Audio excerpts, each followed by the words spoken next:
আসসালামু আলাইকুম বন্ধুরা, ইলেকট্রনিক্স ল্যাবের পক্ষ থেকে আপনাদেরকে স্বাগতম। আজ আমি একটা সিআরটি টিভির এই যে ডিসপ্লের সমস্যা এখানে দেখেন, এই সমস্যা সমাধানের জন্য এই ভিডিওটা তৈরি করেছি আপনাদের জন্য।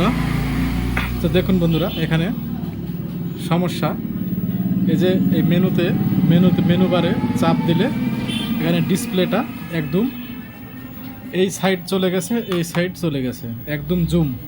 এটা কিভাবে আপনারা সমাধান করবেন আজকে আপনাদেরকে এটা দেখাবো। তো চলুন বন্ধুরা, টিভিটি খুলে নিয়েছি, দেখেন এখানে খুলে নেওয়া আছে। তো এই সমস্যাটি যদি হয় তাহলে আপনারা সর্বপ্রথম এই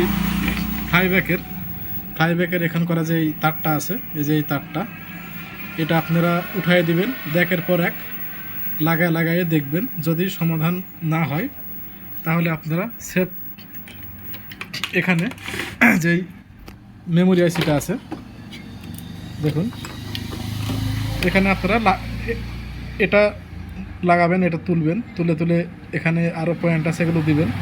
তাও যদি সমাধান না হয় তাহলে এই মেমোরি আইসিটা এটি একদম চেঞ্জ করে দিবেন, তাহলে এই সমস্যাটা সমাধান হয়ে যাবে। তো চলুন বন্ধুরা, মেমোরিটি আমরা খুলে চেঞ্জ করে ফেলি, তারপরে দেখি স্ক্রিনের কি সমস্যা, যে সমস্যাটি আছে সেটি সমাধান হয় কিনা। চলুন বন্ধুরা,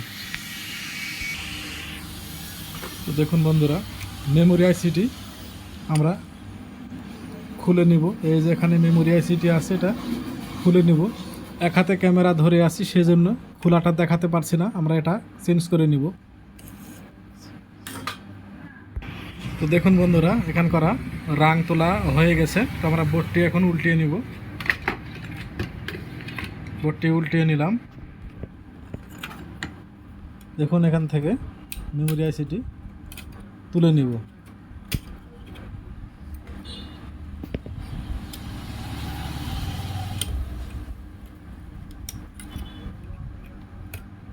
আমরা এটা তুলে নিয়েছি।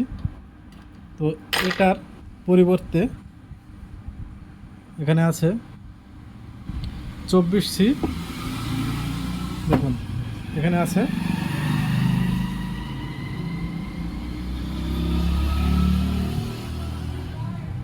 24C0808, আমরা সেম মানের এটা লাগিয়ে নিব।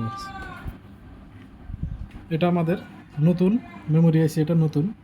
তো আমরা দেখেন এই একই মানের, যে মানের লাগানো ছিল, ক্যামেরার সমস্যার জন্য দেখানো যাচ্ছে না।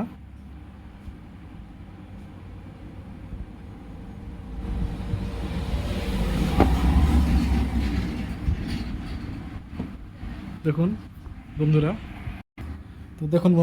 এটা এখন এখানে লাগিয়ে দিব।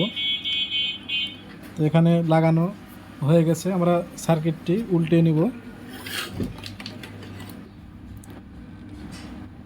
নিয়েছি।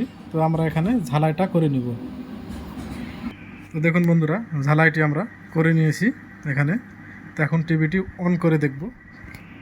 টিভিটি অন করে নিয়েছি, দেখুন বন্ধুরা, ডিসপ্লেটি চলে এসেছে। এই যে ভলিউম চিহ্ন, তাও একই রকমই আছে। এটা মেমোরি আইসি চেঞ্জ করার পরেও সমাধান হয়নি। এটা আমরা নেক্সট ভিডিওতে আপনাদেরকে দেখাবো এটা কিভাবে করা যায়।